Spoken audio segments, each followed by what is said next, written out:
All right.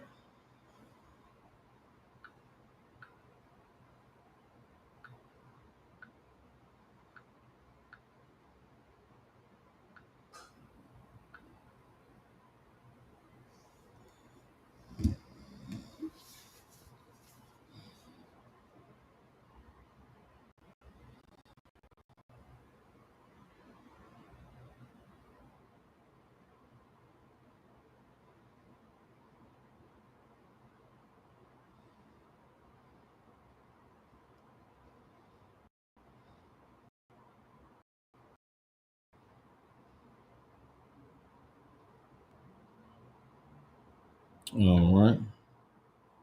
Give it half a second for brothers and sisters to get in here. Then we're gonna go ahead and get started with the class. All right.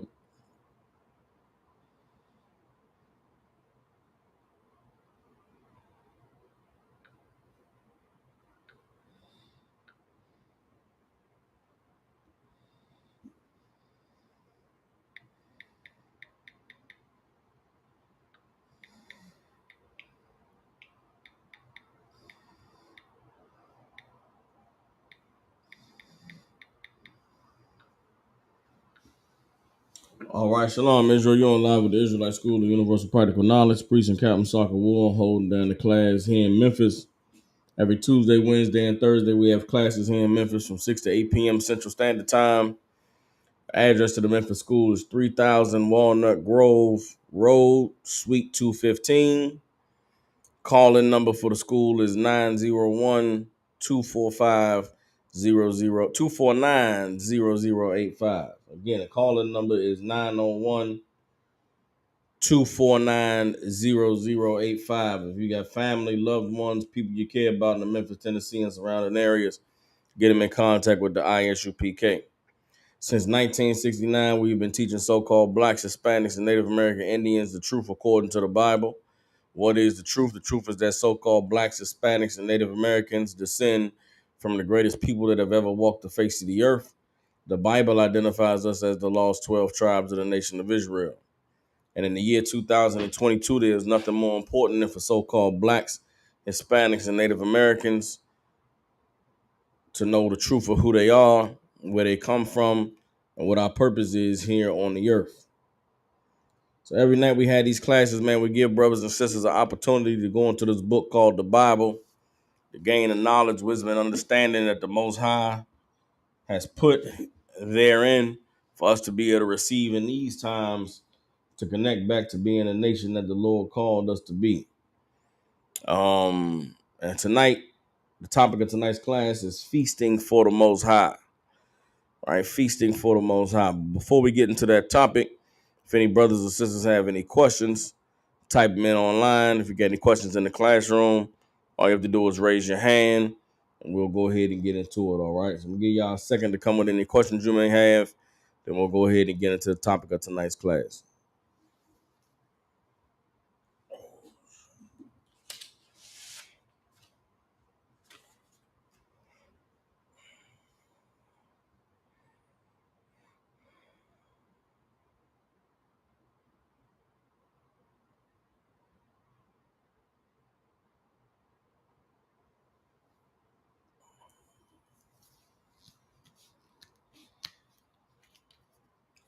I don't see any questions coming in online. I don't see any questions here in the class, so we're going to go ahead and get into it.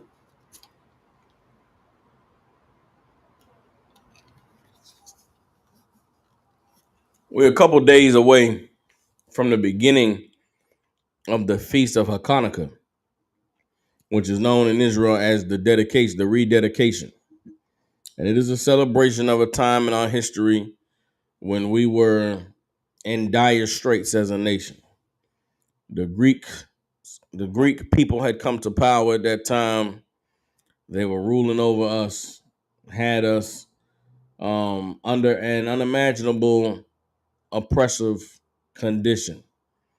Our culture was being stripped away from us, our heritage, our history, the ability for us to worship our God, to maintain our traditions was being taken, and we were being subjugated and forced to take on the culture of another nation.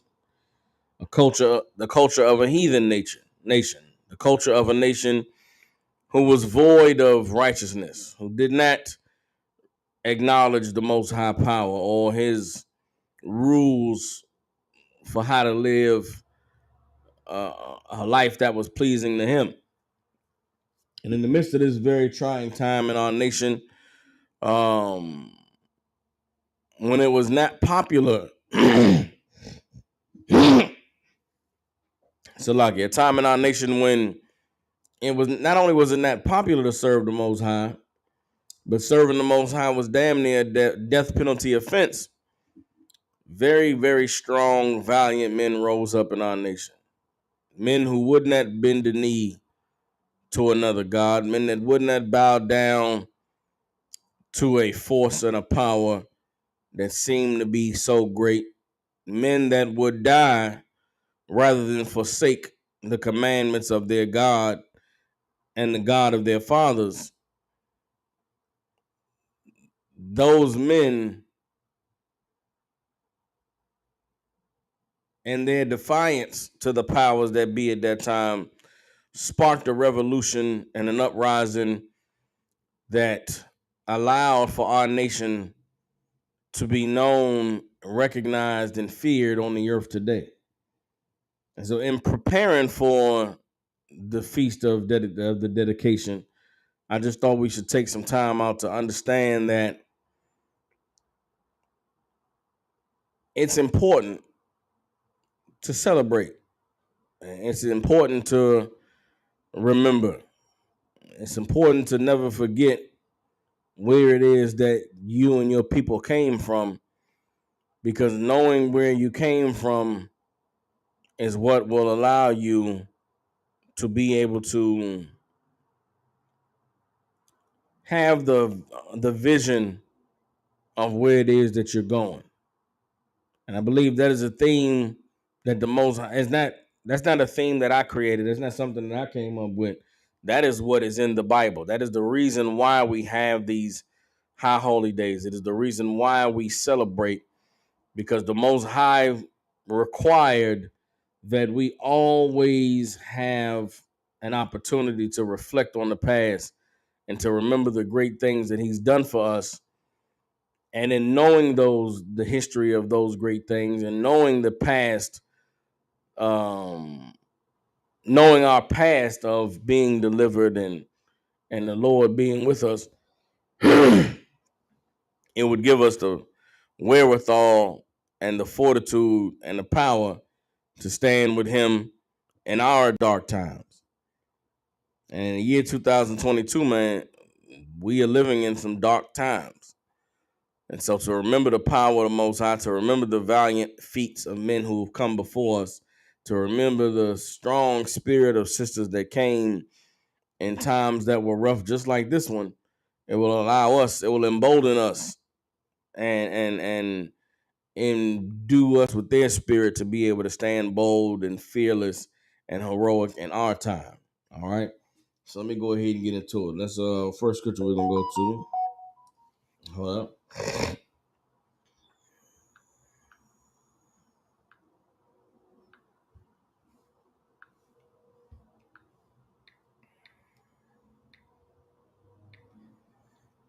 Bear with me.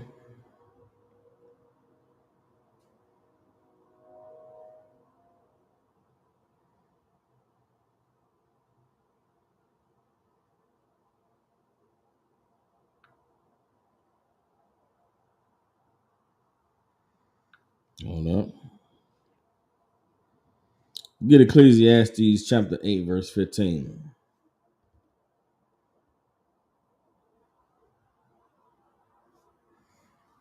Get Ecclesiastes 8 and 15.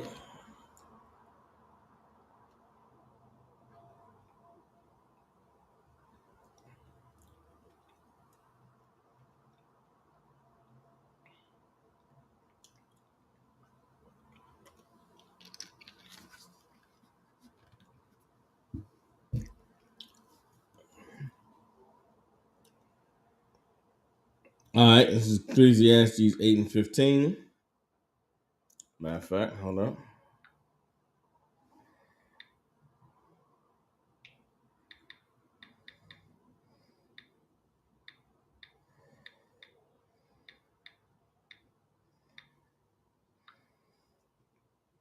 All right. It's Ecclesiastes chapter 8.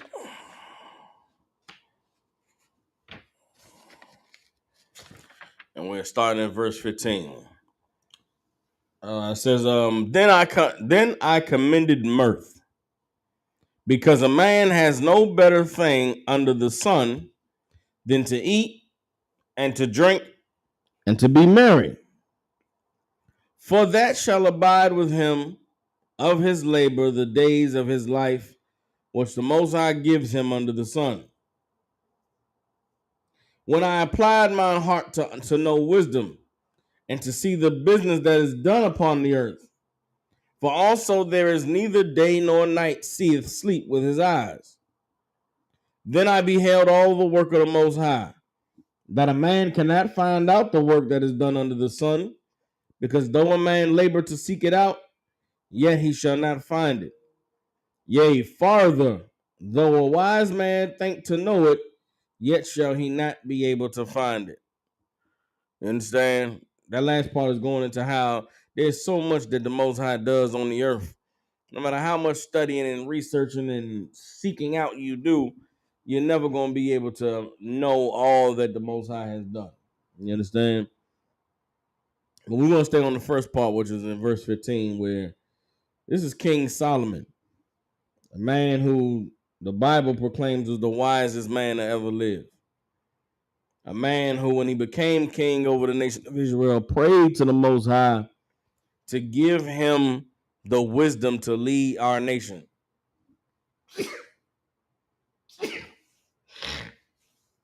To keep us walking in righteousness and obeying the Most High, and for his honorable desire, which was to lead our nation righteously, the Most High blessed him with all manner of wealth and riches and power and authority on the earth. Well, Solomon dedicated his life to understanding the purpose of life. And in his studies and in his searching, he dedicated periods of his life to all of the things that there is for man to do on the earth.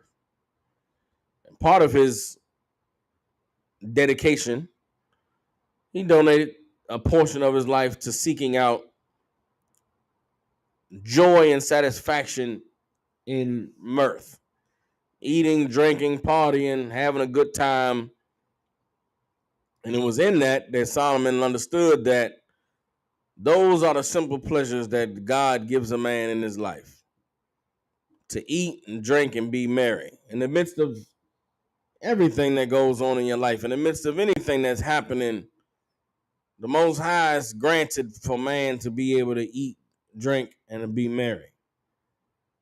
And that's what these high holy days at the base level, or the basis levels of understanding, these high holy days the Most High give us, man, is a time for us to be able to relax. A time for us to kick back and be thankful and be appreciative and not have to stress and not have to worry and not have to feel like we don't have all of what we want and what we think we should have in life, but to just be able to say, man, the Most High is good.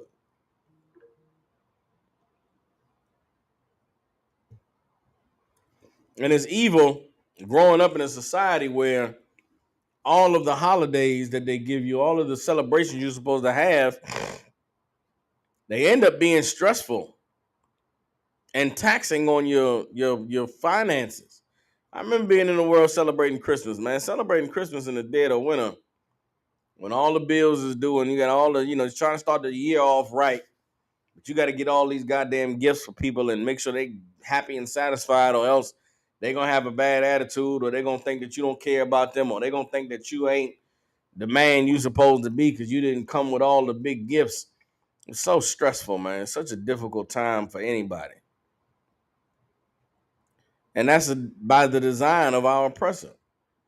Being in the world and celebrating, Valentine's Day and 4th of July and Easter and New Year's, all of it is taxing. All of it is draining on you. But when it comes to the Most High, every high holy day that we have, every memorial service that we have, it's a celebration, man. It's a party. It's a good time. Everybody get together get some food, get some drink. Remember what the Lord did for our ancestors. Remember what he's doing for us now. Look at what's going on in the world and how we've been protected and we've been guarded and we've been shielded. And just, man, be thankful. Be appreciative. I so look forward to these next 8 days that we're going to be able to celebrate Hachaanakah, because it's going to be 8 days where I could just not worry about anything that I have going on. And what helps me to be able to not worry about anything that I have going on is because we're going to read about brothers and sisters who, in a time where they had a whole lot going on, they stood with the Most High. And because they stood with the Most High, they were rewarded by having their names and their memories never forgotten. They were rewarded for having generations of their family later on honoring them and applauding them and appreciating them for their dedication and their sacrifice concerning the Most High's laws and our way of life. And we should be more passionate and more, I don't want to say forthcoming, but you was in the world, man. You had great zeal for that Christmas. That Christmas came along, man. You wanted to hang up a tree and decorate it and make it looking all good. I remember when I was growing up, man, we had the tree that used to sing their Christmas carols. They didn't sing the words, but they had the little music. I remember little Silent Night music and the Jingle Bells rock music. The damn tree used to play the melody, the ding ding ding ding ding ding ding, or the Silent Night music. You know what I'm saying? I can remember, man, being a kid. I remember the year I found out that Santa Claus wasn't real. Me and my cousins, we supposed to be sleeping in our bed, man. We wake. I think my cousin might have woke me up in the middle of the night, and we peeking through the door, looking down the hallway. I remember seeing them rolling my bike in and setting my bike under the tree and getting all the gifts together. It's funny because when I grew up in an apartment building on the 11th floor, and it was a balcony outside. So the whole Santa Claus thing wasn't real to me, because how the hell Santa gonna land on the balcony with his reindeer and had pass out all these gifts? You know what I'm saying? But I remember I found out that it was my mom's and them that was getting all the presents and stuff together. But they worked so hard to try and convince us, you know what I'm saying, that this was some, you better be a good boy. Well, goddamn, man, we put our whole spirit into celebrating them holidays we had when we was in the world. We put our whole spirit into the Christmas spirit overtook us, and we became so much a part of it. You know what I'm saying? Well, guess what? We should be even more zealous for the spirit of the Most High. We should be even more zealous for these high holy days that we have now. You know what I'm saying? And when I say zealous, I don't mean, rocking a monorail around your neck. I'm not saying going out and telling everybody it's the Feast of Hachaanakah. I'm talking about being overzealous about having this food and having this drink and celebrating with your brothers and sisters. I'm talking about being fully in the spirit of, man, the Maccabees, man, some hardcore brothers. They stood strong and they fought a war against the Greeks and they defeated the Greeks, because, man, that's the spirit of Israel. Like, we really should be on some revolutionary type time when these high holy days come around. Like, you should definitely not only, read the scriptures when we in class and hear the breakdowns, but, man, share it with your family. Make sure the kids understand what Hachaanakah is about. Because our enemy, our oppressor, goddamn, I was talking today. This right here is the menorah. This is the 7-branch candlestick that was always a symbol of the righteousness of Israel. You understand? This 7-branch candlestick, the instructions for it was given to Moses by the Most High when the temple was being established in the land of Israel. We used to have a real giant one that sat in the temple that was ransacked by the Romans after the fall of Jerusalem in 70 AD, right? Well, your oppressor who calls himself a Jew, he doesn't have a 7-branch candlestick. He has a 9-branch candlestick. And you can read the Bible and search high and low, far and wide. You will never find mention of a 9-branch candlestick. Why is that? Because them people know that their culture is not your culture. The celebration of Hachaanakah, man, I remember growing up, I had Jewish kids I went to school with growing up, and they called Hachaanakah the Festival of Lights. Well, they called Hanukkah. Hanukkah is the Festival of Lights. And when you ask them, well, what is it about? They'll tell you some goofy story about a desperate time in their history, and then dead in the cold of winter, nobody there was a drought and there was a famine and there was no food to eat. But in the temple, there was a priest who lit a candle. And that candle burned for 8 days.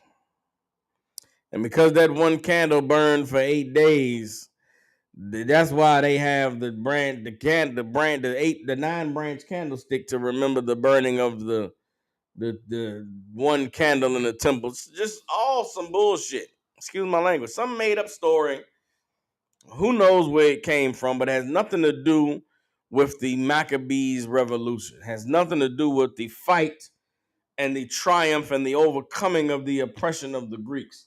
You understand? That Hanukkah celebration has nothing to do with the true spirit of manhood and fortitude and dedication that Hachaanakah is about.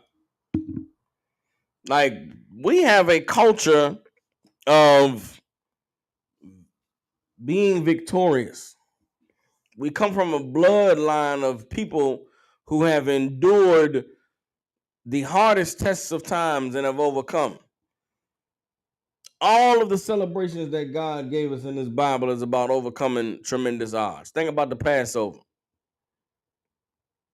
Coming out of the land of Egypt. The Most High delivering us from the hand of Pharaoh with great power and amazing wonders. Killing all the firstborn of the Egyptians. Plaguing Egypt the time prior to that. Then after the destruction, after the death of the firstborns of all the Egyptians, we were led out of Egypt by a pillar of smoke in the day and a pillar of fire by night. Now, if you put your mind back 6,000-7,000 years ago and imagine at night there is a pillar of fire. What is a pillar? A pillar is a cylindrical shape.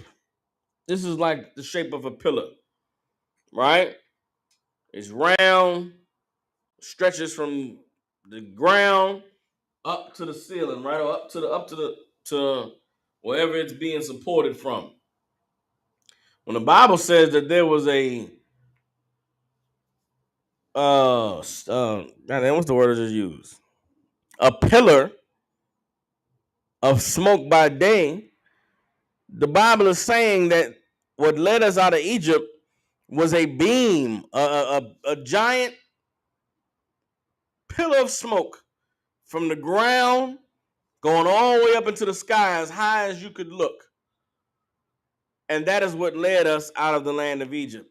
As the sun went down and you could no longer see the clouds in the sky, no longer look up and see the sky, that pillar of smoke at night turned into a pillar of fire. Meaning what? The pillar that was going from the ground up to the sky, it was burning. If you got too close to it, it burnt. As it moved along the ground, it burnt the ground that it was on. And that is what guided us out of the land of Egypt. That's a full-fledged extraterrestrial experience that guided the children of Israel out of the land of Egypt. Now, when I say extraterrestrial, people are going to say aliens. People are going to say, oh, what is it? What are they saying? They believe in aliens. I'm telling you that what led us out of the land of Egypt was something that was not of this world. Was something that was extraordinary, supernatural, the power of the Most High. And that's what it took for us to come out of the land of Egypt. Why? Because that's how great and mighty the power of Egypt was.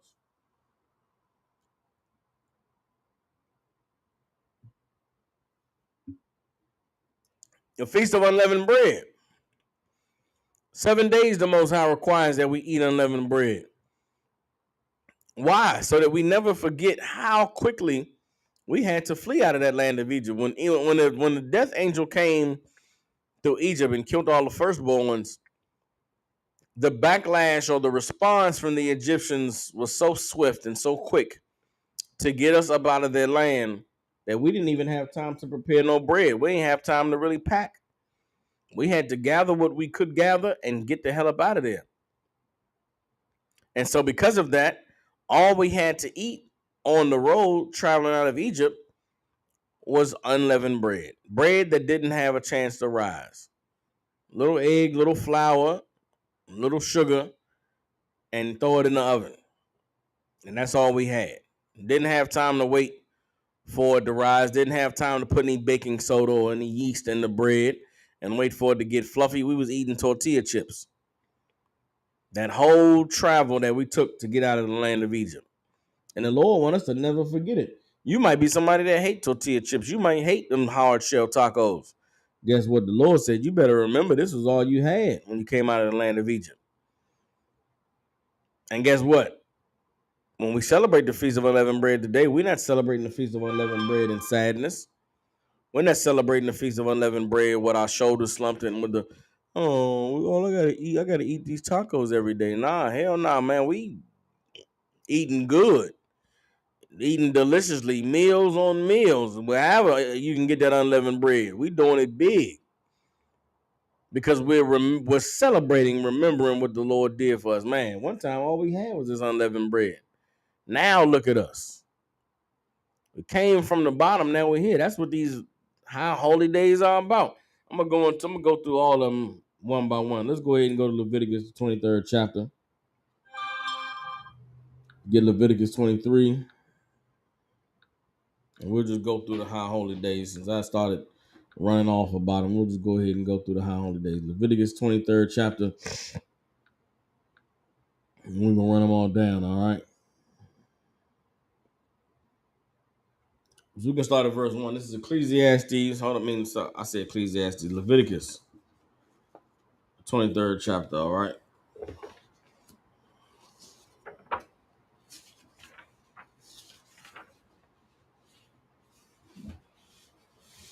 All right.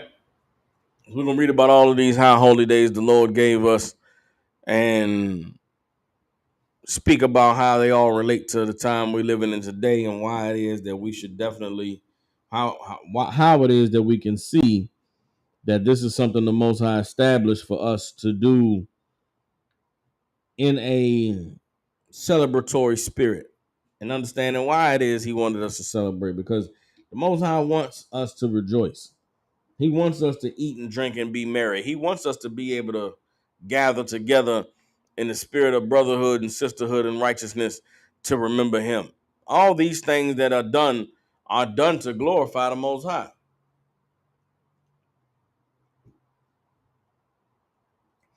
The Feast of Hachaanakah is not about glorying in the men as much as it is in glorying in the spirit of the Most High, which propelled those men. When we go to celebrate this feast and we read about the Maccabees, you're not going to read about great men. You're going to read about men who had the spirit of the Lord. And the spirit of the Lord is the only thing that can make a man great. According to, when it comes to our culture, you got to remember, Israelite culture, we don't glory in the things that the heathens glory in. We are not amazed at the things that the heathens are amazed in. It's funny, we live in a time where we celebrate the athletes, Michael Jordan, LeBron James, and Randy Moss, and right now they celebrating this cat Lionel Messi, who's doing it big on the soccer field right now.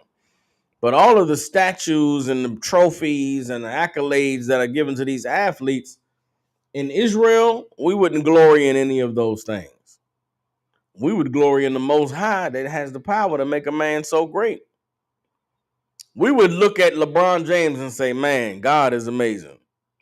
God made a cat 6'9", 285 pounds, could run this fast, jump this high, and do it for 25 years of his life. And LeBron James is 38, 39, been playing basketball since he was 12 years old. That's, what's that, 27 years. It's 27 years this cat been amazing, running up and down that court, taking care of his body, eating good, drinking good, doing his thing. We wouldn't look at that and say LeBron James is great. We would look at that and say God is great who created LeBron James. You look at Michael Jordan and all the things he was able to do. Despite being, a gambler and a goddamn, a gambling addict and a damn near alcoholic and drinking and smoking cigars and playing golf, Michael Jordan went out there and did amazing things on that basketball court. In Israelite culture, we would say God is great that made Michael Jordan. We wouldn't look at Michael Jordan and say, oh man, Michael Jordan is amazing. But that's the difference between the worshiping the creator and worshiping the created. Matter of fact, let me pause right quick on what we're breaking down, and let's go ahead and go to that right quick in the New Testament. Romans chapter 1, I believe it's verse 23. No. Verse 25. Let's get Romans 1 and 25 right quick. Because again, this goes into what we're talking about tonight. These high holy days are about worshiping the creator. They are about celebrating the triumphs of God. You understand? Any victory that Israel ever got doing anything was the credit was attributed to the Most High. Why? Because the Most High is the one, he's the author and the creator of everything that we have and everything that we do. Nothing great can be done without the power of the Most High.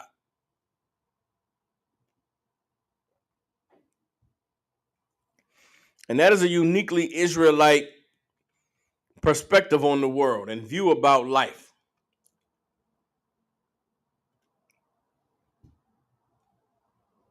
You won't hear the East Indians when something great happens in their life say glory to Krishna. You don't hear the Chinese when something amazing, transpires in their life say glory to Buddha. Hell, I don't even hear white people when they do something amazing say glory to God. That is uniquely an Israelite thing. When we say, man, first and foremost, I like to thank the Most High. But when they say Jesus, my Lord and Savior, but they ignorant. They thinking the Most High. They just thinking them the way that they was trained and raised in their ignorance. But in the truth, we know. I mean, it's still the same spirit. The scriptures say we have a zeal for the Most High, but not according to knowledge. That's what the Lord is talking about. Meaning we give the credit to God for things that we know is out of our control. Heathens, they don't do that. They look at it like, oh man, this person is so amazing. They got so much dedication and this and that. When I don't care how dedicated you are, I don't care how focused you are, I don't care how bad you want it. If God don't make you grow 6'9", you not LeBron. You can't be LeBron James. The Most High don't allow you to grow to be, Right now there's a cat that's in the NBA named Jason Tatum. He's a new up and coming young rising star in basketball, right? And this cat been around basketball since he was a child, 5, 6 years old. There's pictures of him with LeBron James and all these cats that he playing basketball with now when he was, 6 or 7 years old. So from a young age, this cat wanted to play basketball, and he could have had a desire and a want to play basketball all he wanted. He could have been as obsessed with basketball as he wanted to be. But if the Most High did not make him grow to be 6'9", 6'8", he wouldn't be doing none of what he's doing in the NBA. And so we have a certain measure of respect for the power, the creator, because we know that he's the one that's the source of everything we have. But that's not a worldwide perspective on life. That's a purely Israelite perspective. You know what I'm saying? But here we go. This is Romans chapter 1, verse 25. It says, who changed the truth of God into a lie and worshiped and served the creature more than the creator, who is blessed forever. Amen. It's a rhetorical question. We know who changed the truth of God into a lie. Our oppressors, the heathen nations, the people who are void of knowledge and understanding of the Most High, the people who reject his knowledge and understanding, because they have their gods of wood and stone and of paper money that they worship and that they serve. And in their worship and service of those false gods, they raise themselves up to be something great when only the Most High is great. You understand? So let's go ahead and go back to Leviticus 23. And again, these high holy days are celebrations of the power of the Most High and of his glorying and delivering the nation of Israel. All right, we're going to go to Leviticus 23 and 1. It says, And the Most High spake unto Moses, saying, Speak unto the children of Israel, and say unto them concerning the feast of the Most High, which ye shall proclaim to be holy convocations, even these are my feasts. 6 days shall work be done, but the seventh day is the Sabbath of rest and holy convocation. Ye shall do no work therein. It is the Sabbath of the Most High in all your dwellings. Every 7 days, the Most High gave us a day to thank him, to be appreciative, to reflect. The Sabbath is not a day that was made for individuals. The Sabbath is a day that was made for business owners and corporations to respect their employees by making sure they had a day off every 7 days. That's the whole point of the Sabbath. The Sabbath was not you can't go out and buy, you can't go out and eat nothing, you can't have any luxury. The Sabbath was if you're a business owner and you have employees, you better give them a day off. You can't work a man more than 6 days in a row. The seventh day, everybody gets a day of rest. Everybody gets some time off.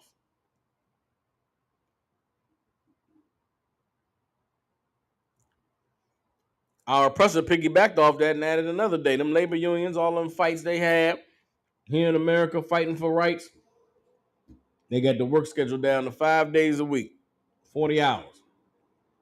Most High said you can't work a man more than 6 days, all right? Verse 4, these are the feasts of the Most High, even holy convocations which ye shall proclaim in their seasons. In the 14th day of the first month at even is the Most High's Passover. And on the 15th day of the same month is the feast of unleavened bread unto the Most High. 7 days ye must eat unleavened bread. In the first day ye shall have a holy convocation, ye shall do no servile work therein. But ye shall offer an offering made by fire unto the Most High 7 days, and the seventh day is an holy convocation. Ye shall do no servile work therein. So you see there, that's the Passover. The Passover, Feast of Unleavened Bread, wrapped up into one. And that's coming up this year. April 3rd is the Passover. I believe it's April 3rd. Let me see something. Hold on.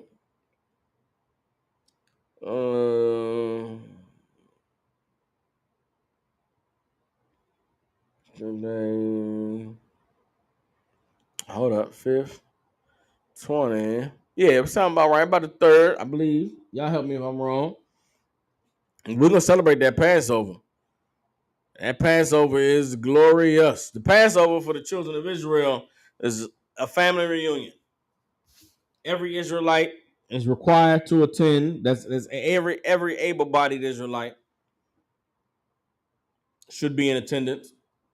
And it is a celebration and a feast of the deliverance of our people out of Egypt.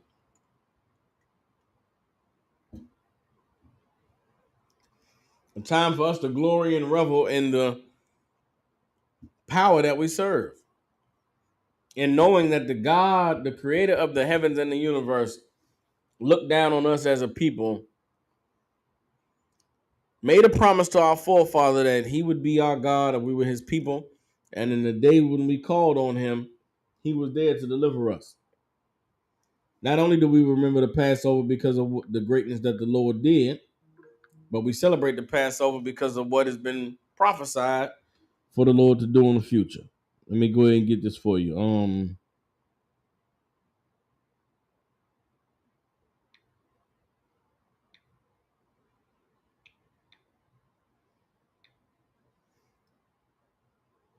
Hold on.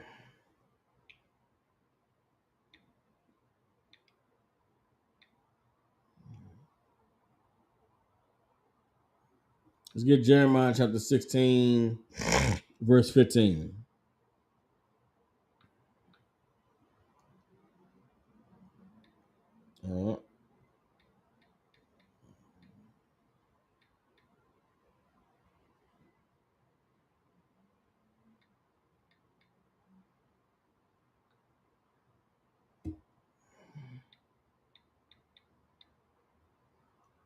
Uh, this is Jeremiah chapter 16, verse 14. All right.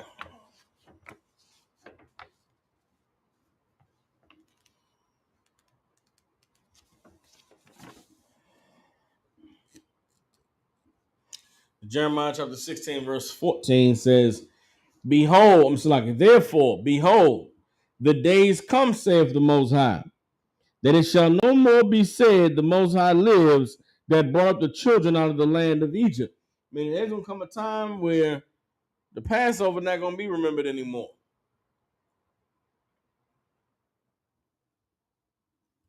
The Passover not going to be remembered for how amazing and how great and how triumphant we were over our oppressors.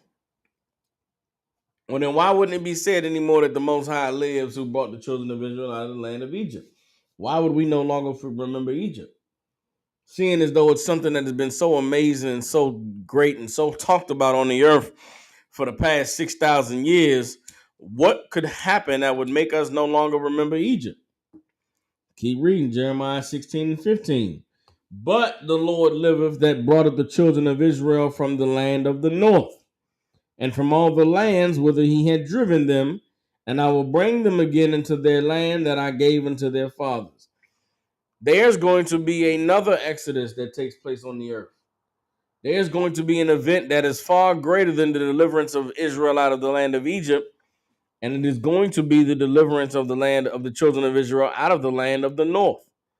What is the land of the north? The land of the north is Babylon. Today it's called North America, the land that we are in now.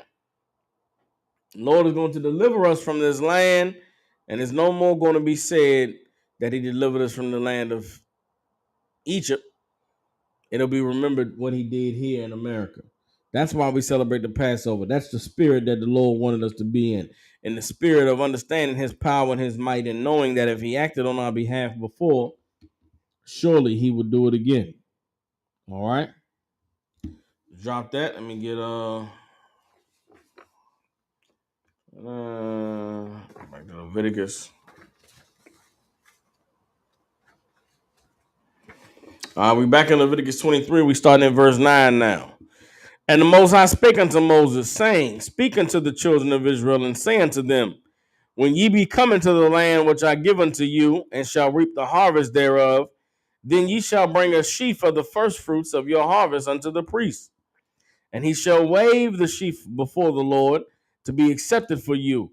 On the morrow after the Sabbath, the priest shall wave it. And ye shall offer that day without ye and ye shall offer that day when ye wave the sheaf and he lamb without blemish of the first year for a burnt offering unto the Lord. And the meat offering thereof shall be 2/10 deals of fine flour mingled with oil, an offering made by fire unto the Most High for a sweet savor. And the drink offering thereof shall be of wine, the fourth part of an hin. And ye shall eat neither bread, nor parched corn, nor green ears, until the self same day that ye have brought an offering unto your power. It shall be a statute forever throughout your generations and in all your dwellings. Everybody understands? This is the Feast of First Fruits. What's the Feast of First Fruits about? It is a harvest celebration. The Feast of First Fruits is a celebration of the first crops that have grown this season. And it was given to us not only as a day for us to be able to eat. Well, okay, it was given for us as a day to glory in the Most High's blessing the earth to yield its fruit to us, right? But what you're also reading in there is that this sheaf that was being offered and that lamb that's being offered and that meat offering with the 2/10 deals of fine flour mingled with oil, an offering made by fire unto the Most High for a sweet savor, and the drink offering, that is what is going to be, that's the meal for the celebration. When you come into the truth and you understand, you learn to read the Bible, when you understand that the Bible was written by black people, our ancestors, with the same spirit of communication that we have today, just in our original language, you'll be able to read slang and nuance. You'll be able to understand what it is you're reading. Leviticus chapter 23, verse 13 is a recipe. It's the meal that you're going to eat for this feast. You bring the lamb, you offer the lamb.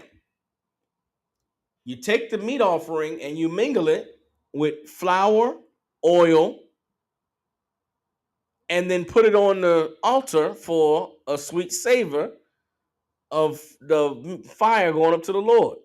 That is, it's like making fried lamb chops, fried lamb. Take the flour and the oil, you mingle it together. What is the flour and the oil used for? Used to coat the meat. Of course, you got your seasonings in there. You understand? You got your sheaf offering, which is an offering of your crops that have grown. You're cooking your sheaf offering. You're cooking your meat offering mingled with the oil and the flour. And then you're bringing a 10th part of the wine. The 10th part of the hin is what's being given to the priest. That's the priest's offering. That's what you offer into the priest. What's going to happen with the other parts of the hin? You're going to drink it. You're going to eat and drink and be merry, because that's what the Lord has given for every man to do in his life. That's what you're reading about in the Bible. That's a recipe for fried lamb. I don't know if it's fried quite, but it's, well seasoned and cooked lamb. These high holy days were given to us to celebrate and a glory in the doings of the Most High. And it is what and it is the Lord intended for us to do these things with gladness, with happiness, with, I can't gonna use that term, but to be appreciative of what he did for us. But all of it is to glory in his name. You understand? Let's drop that. We're gonna keep reading. This is on Leviticus 23 and 15. It says, and ye shall start, Shalaki, and ye shall count unto you. I gotta read it here. Words is getting far away from you, man. God damn. And the words is little. Nah, it's just the angle. Making sure I ain't getting old, making sure my eyes ain't starting to fail me. I can see it, goddamn. It's just that angle that was bad angle. I'm blocking my face with the book. It's Leviticus 23 now and 15. And ye shall count unto you from the morrow after the Sabbath, from the day that ye brought the sheaf of the wave offering, 7 Sabbaths shall be complete. Even unto the morrow after the 7th Sabbath shall ye number 50 days, and ye shall offer a new meat offering unto the Lord. Now, 50 days after that first fruits, you're going to start the day of that first fruits. The next day, you're going to start counting. You're going to count 50 days, then you're going to bring another meat offering. 50 days, and you're going to come and we're going to eat again. You understand? Keep reading. Verse 17. Ye shall bring out of your habitations 2 wave loaves of 2/10 deals. They shall be of fine flour. They shall be baking with leaven. They are the first fruits unto the Lord. Now you're going to bring some bread. You're going to bring some of your sheaf offering. You're going to bring 2/10 loaves of 2/10 deals. You understand? And you're going to make sure that it's leaven. That's how you know it's talking about some type of bread and flour, and then you're going to bake it. You understand? Again, a harvest feast, celebration of the increase that the Lord has given us, celebration of us prospering. Why do we prosper? Because the Lord is with us. All of these high holy days come back to you reverencing the Most High, you remembering Him and thanking Him for what He's done. And in thanking Him, how does the Most High want to be thanked? Eat, drink, be merry. You understand? Let's go on. We're in Leviticus 23 and 18 now. It says, and ye shall offer with the bread 7 lambs without blemish of the first year, and 1 young bullock and 2 rams, they shall be for a burnt offering unto the Most High, with their meat offering and their drink offerings, even an offering made by fire of sweet savor unto the Most High. That's the Most High saying, listen, y'all gonna get together, y'all gonna get all this 7 of these sheep, 2 of these rams. These are young sheep, young rams. They're good tender meat. You're gonna get it together, you're gonna cook it, and you're gonna season it up, and it's gonna go on that altar, and it's gonna be of a sweet savor unto the Lord, a sweet smell unto the Lord. It's a barbecue, man. It's a goddamn summertime barbecue. You start in the spring. Passover starts 14 days after the New Year. The New Year starts with the beginning of spring, right? 14 days after the New Year is the Passover. 50 days from there is the beginning of the Feast of First Fruits.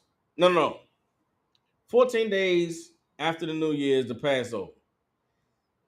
At the end of 7 days after that, on the 21st day, is the end of the Feast of Unleavened Bread, right? About a month later, starts the Feast of First Fruits. The end of the Feast of First Fruits is 50 days after that. That's landing you right in the middle of summer. It's right when it's hot outside, starting to get warm. And the Lord said He wanted you to gather all this meat together, cook it, get all that drink together, drink it, get that flour together, make some bread. It's a cookout. What do you need for a cookout? Bread, meat, drinks. The closing of the Feast of First Fruits is a barbecue, a giant barbecue. You bought these seven lambs, these 2 rams, the bread, the flour, the meat, the drink offerings, and it's a holy convocation. The Lord has given us cookouts. That's why we celebrate. That's why we have the cookouts in Israel today, because that's written in the law by the Lord for us to have these days to eat, to drink, and to be merry and to remember Him. You understand? Let me keep reading. This is Leviticus 23 and 19 now. It says, then ye shall sacrifice 1 kid of the goats for a sin offering, and 2 lambs of the first year for a sacrifice of peace offerings.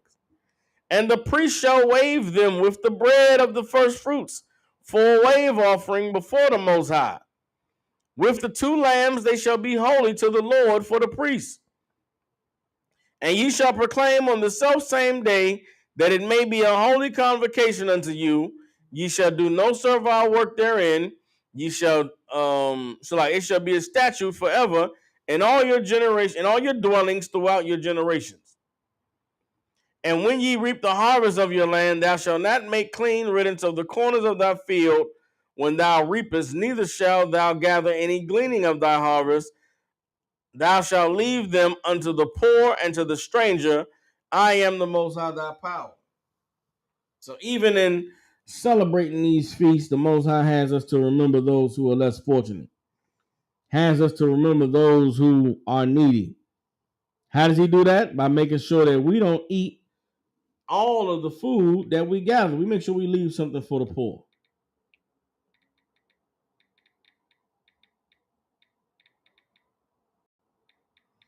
Like, that's the spirit of the Most High. Even in our celebrating, He made sure that we would know not to forget those who don't have as much.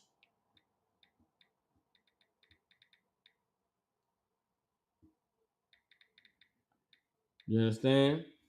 Like, it's a beautiful thing. Again, these high holy days are created for us to eat, drink, and to be merry, for us to glory in being the Most High's children, to glory in knowing Him and understanding what He requires and what is, what our role is in living a prosperous life. And it's such a beautiful thing. To know the Most High is an amazing thing.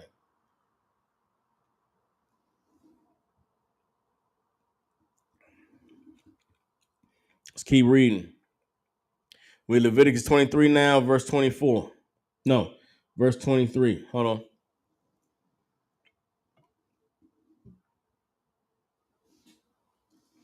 It says, and the Lord spake unto Moses, saying, speak unto the children of Israel. In the 7th month, in the first day of the month, shall ye have a Sabbath, a memorial of blowing of trumpets, a holy convocation. Ye shall do no servile work therein, but ye shall offer an offering made by fire unto the Lord. What is the offer of offering by fire? That's you bringing in meat to be cooked on the altar. Again, a celebration, a party. The memorial to blowing the trumpets. Now, what is the memorial to blowing the trumpets? If you were here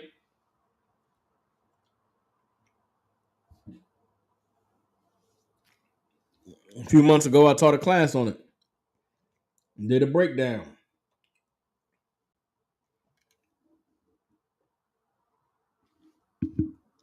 The memorial of the blowing of trumpets was a celebration of all of the able-bodied men in the nation of Israel who could answer the call of the trumpet being blown. The blowing of trumpets is an Israelite tradition. Trumpets are blown when there is danger, to tell the people to take cover, to get to safety. Trumpets are also blown when we go to war. So the relationship that we have to trumpets, for most in our nation, you hear a trumpet, you got to go hide. You got to get in defense mode. But for others in our nation, you hear a trumpet, that means it's a call to action. The trumpet is blown. Now you've got to respond. You've got to go and report for duty.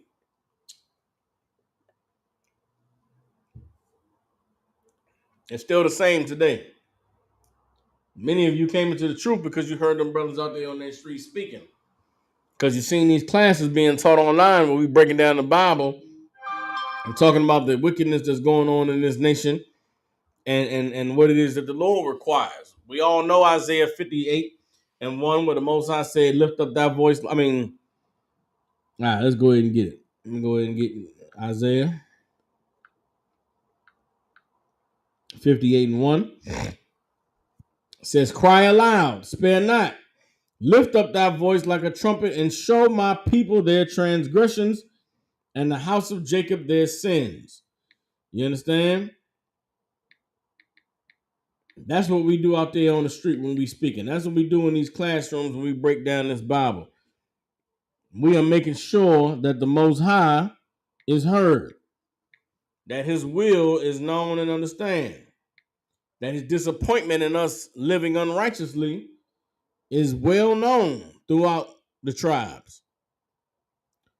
Why? In hopes that we would turn back and remember Him and obey Him. With a memorial to blowing the trumpets. Now, for those of you, some of us heard the brothers on the streets and we kept walking. Said, man, them niggas crazy. Why they out there yelling all the time? Others heard a trumpet being blown. And it was a trumpet that called them to action. All of these men in the ISUPK, these are men who have responded to the trumpet being blown, and we reporting for duty to find out what we can do to build this nation up. What can we do to protect this nation? What can we do to glorify the Most High? And in the ISUPK and the Commander General Hachaanakah, you are shown how to honor the Most High with righteousness. And the ISUPK and the Commander General Hachaanakah, you are shown how to glory in the Most High's power and the glory that comes from being His children. In ISUPK, we know the power of the Most High to heal a brother or sister from drug addiction, from alcoholism, from schizophrenia and depression and bipolar disorder, from self-medicating with marijuana. We know the power of the Most High is very real because we've seen it happen in our lives. Why? Because brothers answered the call of the trumpet being blown. Salaki. That's what the memorial of the blowing of trumpets is about. All right. Moving on. Back in Leviticus. Leviticus 23 and 26. And the Most High spake unto Moses, saying, also on the 10th day of this 7th month, there shall be a day of atonement. It shall be a holy convocation unto you, and ye shall afflict your souls, and an offering made by fire unto the Lord. And ye shall do no work in that same day, for it is a day of atonement, to make an atonement for you before the Most High your power. For whatsoever soul it be that shall not be afflicted in that same day, he shall be cut off from among his people. And whatsoever soul it be that doeth any work in that same day, the same soul will I destroy from among his people. Ye shall do no manner of work. It shall be a statute forever throughout your generations and all your dwellings. It shall be unto you a Sabbath of rest, and ye shall afflict your souls. In the 9th day of the month at even, from even unto even, shall ye celebrate your Sabbath. Now, what is the Day of Atonement? The Day of Atonement is a fast. It is a day to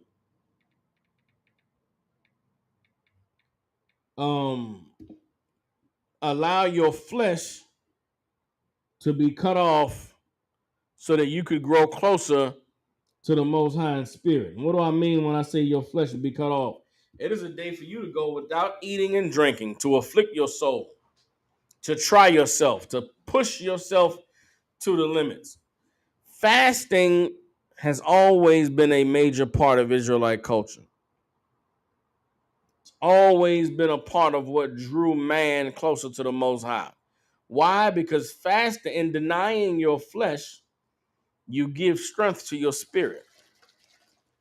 How is that? Because your spirit is the voice in your head that tells you to go against your flesh. Ashbaga Ramya, come on with your question.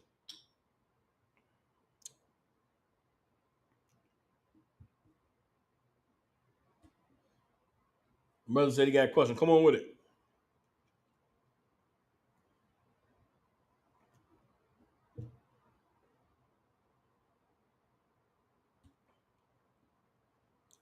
While you typing that question in, that Day of Atonement is important because it gives us some insight into the battle that we all are waging against our flesh. Many of you didn't know that there was a voice inside of you that wasn't your voice. That there's something that sometimes you just thinking, then sometimes somebody's talking to you up there. The Day of Atonement allows you to understand the difference between your thoughts and the words of your and the your thoughts and the words of your where I'm looking for. Your thoughts and the voice of your flesh. Salakia. The Day of Atonement allows you to understand there's a difference between you thinking and then the voice of your flesh. And for many years, man, before the truth, I thought these were just my thoughts. It wasn't until that day I told myself I wasn't going to eat or drink for 24 hours that halfway into it, something's telling me, man, just go ahead and drink that water, man. Man, forget this. This is stupid, man. What you care about? God don't even care about this, man. It don't even matter. You gonna starve yourself? We hungry, man. I'm hungry. But my thoughts are, I'm gonna go. This ain't that bad. It's a few more hours and I'll be over with. Then there's another voice saying, "Nigga, I need to eat now, man. Fuck all that. Listen, man, I know you trying to serve God and be righteous and all that, but man, we got to eat. And you learn the truth. You're able to comprehend your struggle at that point.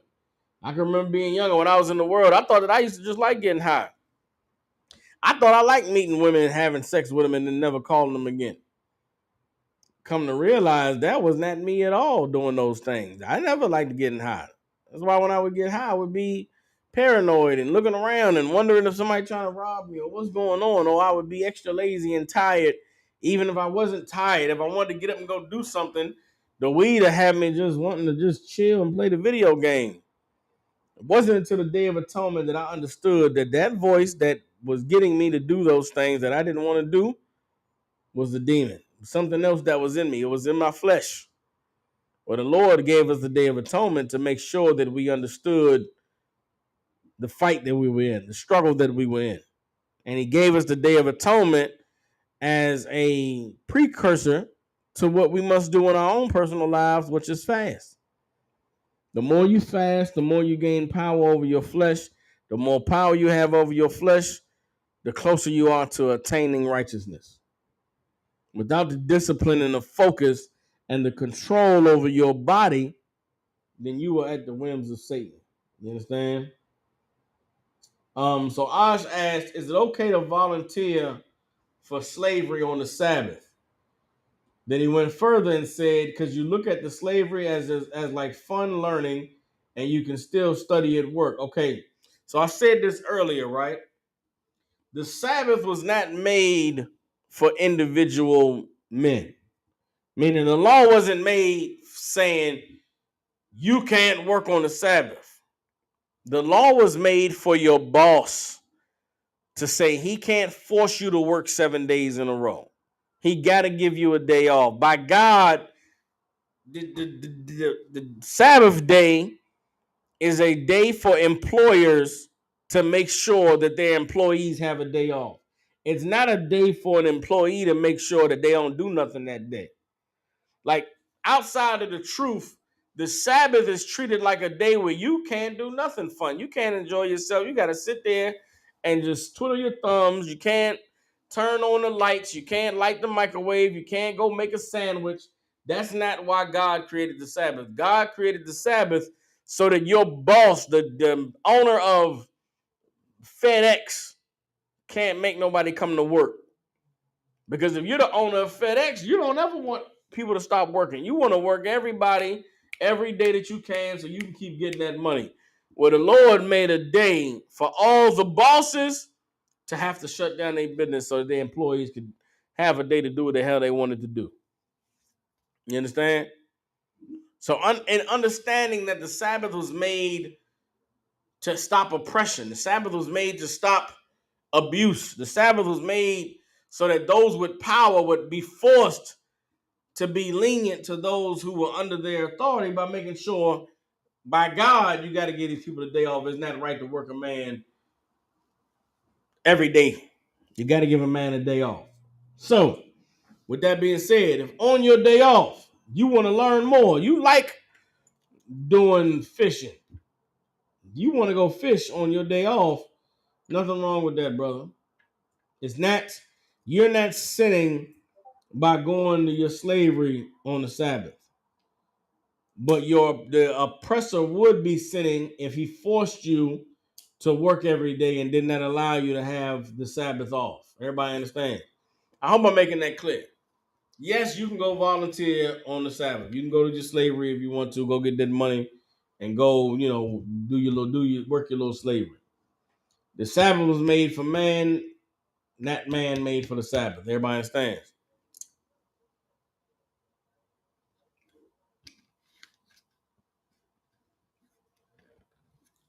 But the Day of Atonement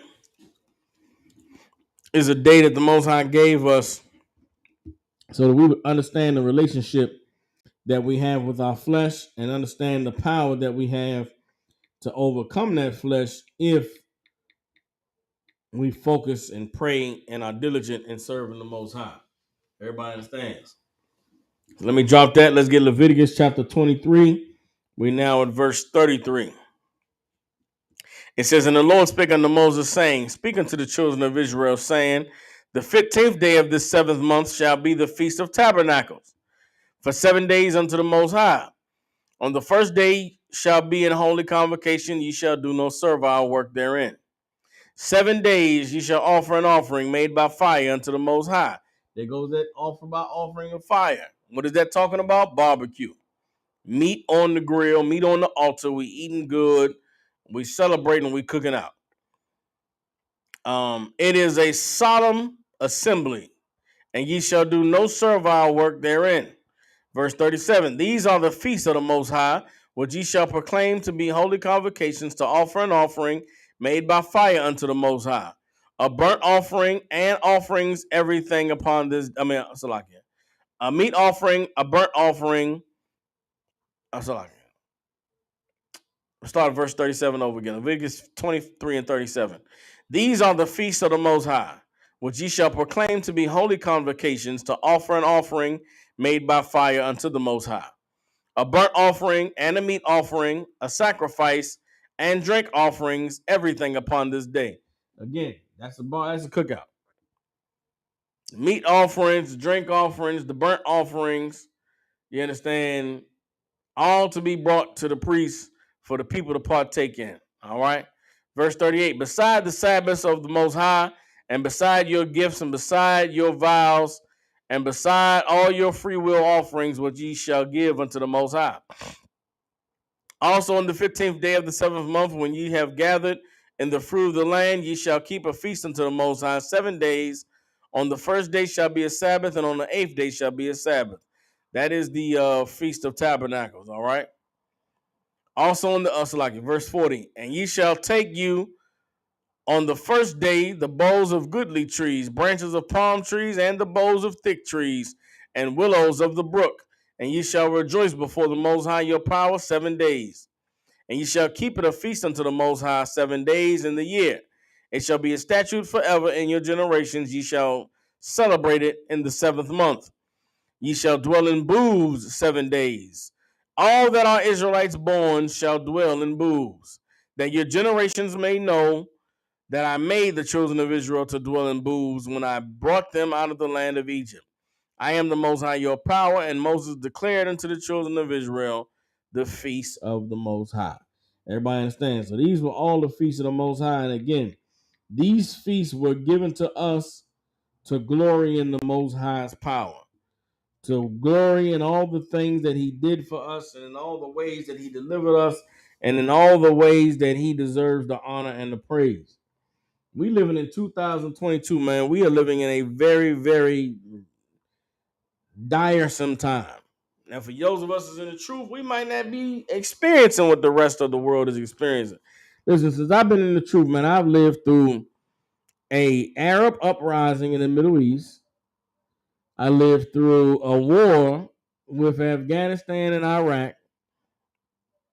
I've lived through a goddamn Donald Trump presidency, the storming of the Capitol building, COVID-19 killing, the half of the earth. The damn economy, threats of the economy falling apart, bailouts and what's the word I'm looking for? The currency value being depleted. Like, for us, it's just another day in hell, another day in America, another day in oppression. But for so many people, man, these past 12 years has been, oh my God, the world is falling apart.